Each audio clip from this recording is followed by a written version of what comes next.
नमस्कार, मी स्वप्नाली रेसिपीमध्ये तुमचे खूप खूप स्वागत आहे।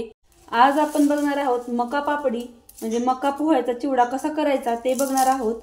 चला तर मग रेसिपीला सुरुवात करूया। एकदम कुरकुरीत आणि चविष्ट असा प्रकारचा आपण मका पापडी चिवडा करणार आहोत। चला तर मग रेसिपीला सुरुवात करूया। मका चिवडा बनवण्यासाठी मी इथे घेतलेले साहित्य बघा, पाव किलो मका चिवडा घेतलेला आहे। याला पापडी पण म्हणतात। स्वच्छ साफ करून घेतले बघा। ह्याच्यामध्ये काय आहे का वगैरे घाण वगैरे असेल तर काढायची। साफ करून घेतली। कढीपत्ता घेतला एक वाटीभर, अर्धी वाटी शेंगदाणे घेतलेले आहेत, एक 7 ते 8 मिरची अशी कट करून घेतले, मोठीच केलेले लांब लांब 1-1 इंचाचे तुकडे केलेत। डाळे घेतलेले आहेत इथं 50 ग्रॅम, चवीनुसार मीठ, चटणी आणि मुठभर कोथिंबीर घेतलेली आहे एक वाटीभर। तर चला मग आता आपण इथं मका चिवडा बनवून घेऊया। बघा आपण तेल तापले का एक चेक करूया टाकून। तेल चांगलं कडकडीत तापलेलं असावं लागतं पापडी बघा, पटकन फुलते म्हणजे आपलं तेल चांगलं तापलेलं आहे। तर आता आपण पापडी तळून घेऊया। तर आपण ह्याच्यामध्ये टाकूया मोठभर थोडीशी, एका वेळेला जास्त पण टाकू नका।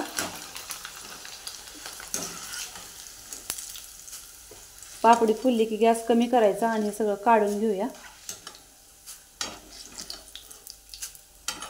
बघा चांगलं तेल निथळून घ्यायचं असं आपण पापडी तेलातून काढल्यानंतर एका ताटामध्ये काढून घेऊया।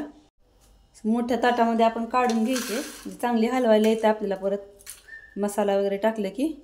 तर पूर्णपणे आपण तळून ह्याच्यामध्ये टाकून घेऊया। पापडी तळून झाली, आता आपण त्याच तेलामध्ये शेंगदाणे तळून घ्यायचे। गॅस कमी करायचा आहे, तेल एकदम कडकडीत तापलेलं आहे चांगलं।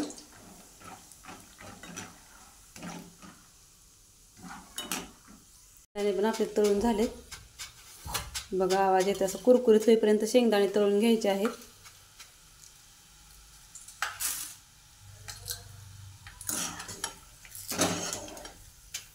त्यामध्ये टाकून घेऊया डाळी। आता डाळी पण तळून घेऊया आपण। डाळी तळायला काही जास्त वेळ लागत नाही बघा, कारण ते आधीच जास्त भाजलेले असतात चांगले। त्याच्यामध्ये टाकून घेऊया कढीपत्ता, चांगला तळलाय, हिरवागार झालाय बघा असा कडक एकदम। काढून घेऊया आपण। कढीपत्ता पण आपण ह्याच्यावरच टाकून घ्यायचा आहे। मिरची पण तळलेली आपण ह्याच्यावर टाकून घेऊया। कोथिंबीर पण आपली कडक आणि एकदम कुरकुरीत अशी तळून झालेली आहे। सर्व जिन्नस आपले तळून झालेले आहेत, आता आपण मिक्स करून घेऊया।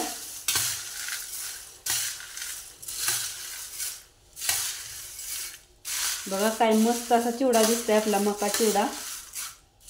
बघता क्षणी आपल्या तोंडाला पाणी सुटेल असं कुणाचं सुद्धा। सर्व आपण मिक्स करून घेऊया।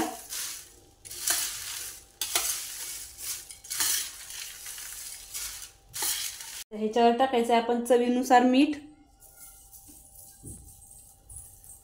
आणि लाल तिखट आपण असं तुमच्या आवडीनुसार थोडंफार आपण टाकायचं आहे, असंच बघा भुरभुरायचं आहे। तिखटाचं प्रमाण तुमच्या आवडीनुसार, कारण लहान मुलं वगैरे खात असेल तर कमीच टाकायचं तिखट। आणि जर तुम्हाला ह्याच्यामध्ये ना पिठी साखर 1 चमचा टाकायचं असेल ना तरी टाकले तरी पण खूप छान लागते बघा, गोड थोडंसं तिखट।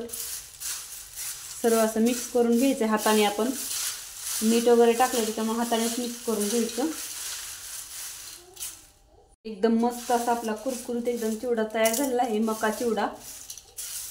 बघा कशी वाटली ही रेसिपी नक्की कमेंट करून सांगा। आणि तुम्ही सुद्धा ही रेसिपी नक्की करून बघा मुलांना मधल्या वेळेत खाण्यासाठी। बघा हा डब्यामध्ये भरून ठेवल्यानंतर, पॅकबंद डब्यामध्ये भरून ठेवलं 1 महिना ते 2 महिने आरामात टिकतो।